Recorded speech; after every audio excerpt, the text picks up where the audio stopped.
بسم الله الرحمن الرحيم. الحمد لله رب العالمين، والصلاة والسلام على أفضل الأنبياء والمرسلين نبينا محمد وآله وصحبه أجمعين.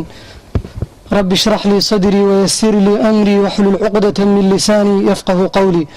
السلام عليكم ورحمة الله تعالى وبركاته. بعد السلام أيان ugu faraxsanahay xuduurka qiimaha fara badan oo aad loo soo agaasimay.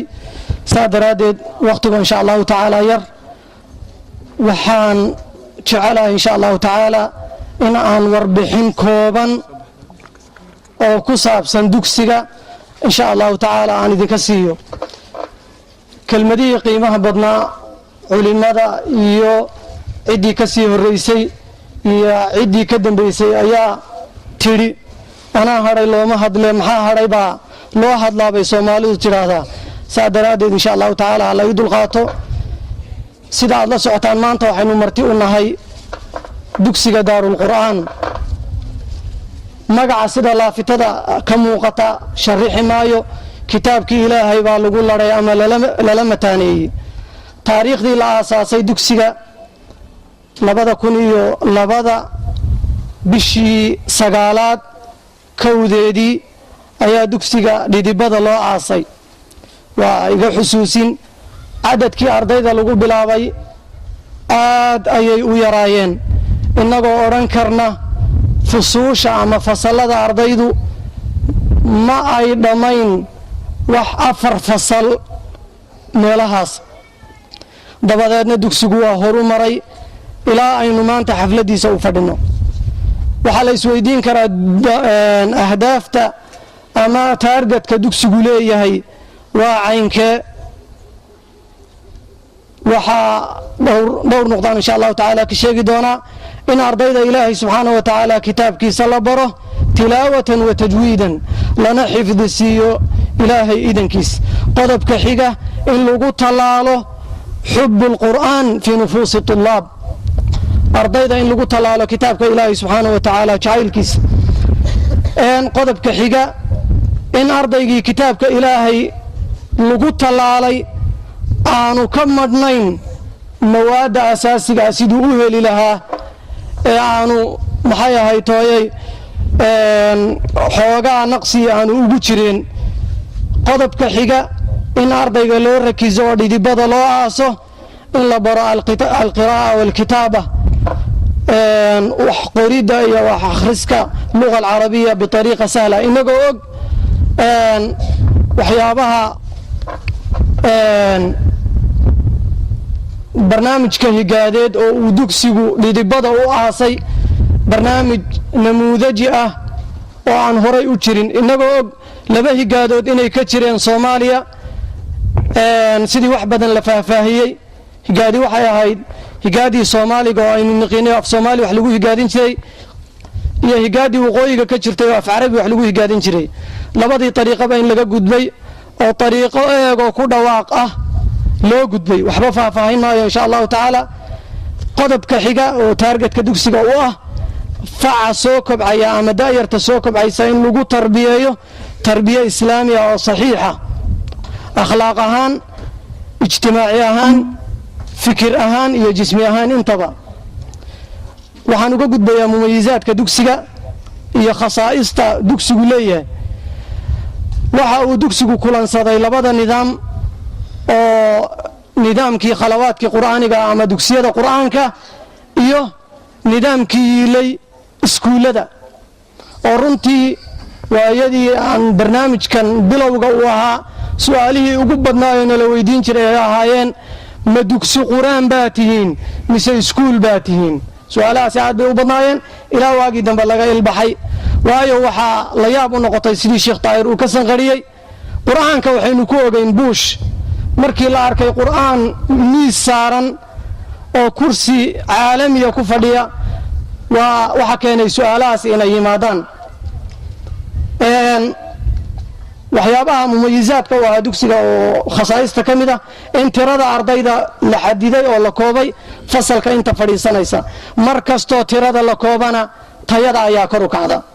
qodobka xiga oo mumayizaadka dugsiga ka mid ah in ilaahay idankiis aan xadidnay muddada ardaygu qur'aanka uu ku dhammaynayo ilaahay baa subxaana wa tacaala iskale, laakiin waxaan muddaanu xadidnay sida aad iska og tihiin.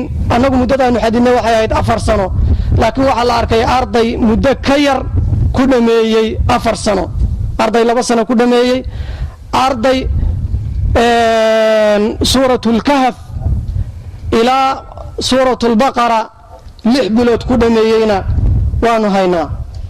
khasaa'ista dugsiga waxaa ka mid ah alfaslu bayna aljinsayn, labada jinsi sida shareecada islaamka ay qabto, wiilasha iyo gabdhaha in la kala saaro oo ay ku kala dhigtaan 2 meelood ama 2 fasal. taa insha allahu tacala intaasaan kusoo koobaya. qaybaha dugsiga sida aynu ognahay wuxuu ka kooban yahay dugsigu 3 qaybood oo waaweyn.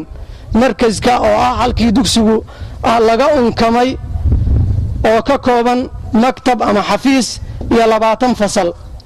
waxaa ku xiga faracan maanta aynu dhismihiisa dhex fadhino martida u nahay oo ka kooban 3 xafiis, 2 qol oo macallimiintu leeyihiin iyo 10 fasal oo tacliinta loogu talagalay.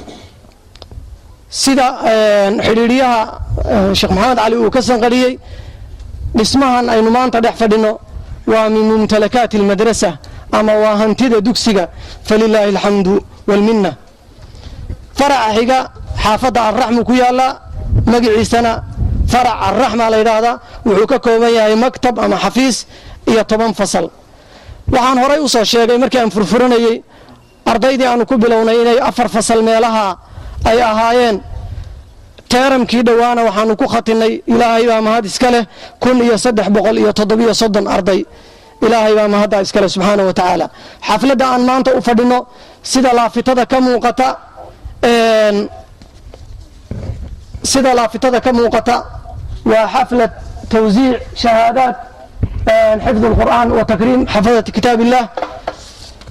waxaan xusuusin iga mudan anoo ku dheeraaday cafwan, dufcadii koowaad oo aanu guddoonsiino shahaadaadka noocan oo kale ah waxa ay ahayd tiradoodu ilaa 30 arday. maantana sida horeba looga sanqariyey 74 arday ayaanu fursaddu noo saamaxday inaan uga gaadhsiino, iyagoo ay jiraan arday kale oo sababo xagga farsamada ah u dibdhacay oo aanu iyagana ka raaligelinayno, xuduurkana ka raaligelinayno. sidaa daraaddeed waxaan ku soo khatimayaa insha allahu tacaala, waxaan ku soo gabagabaynayaa idinkoo guud ahaan mahadsan xuduurka qiimaha faraha badan oo mas-uuliyiinta kala duwan ay ka soo qayb galeen, waalidka, culimada, ardayda, dhammaan aad ayaan uga mahad celinayaa.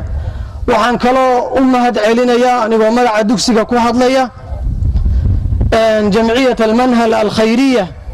waxaan leenahay khayriyadda magaciina ku ladhan ilaahay subxaanahu wa tacaala uu idiin qaaday ha idiin aqbalo rabbi subxaanahu wa tacaala.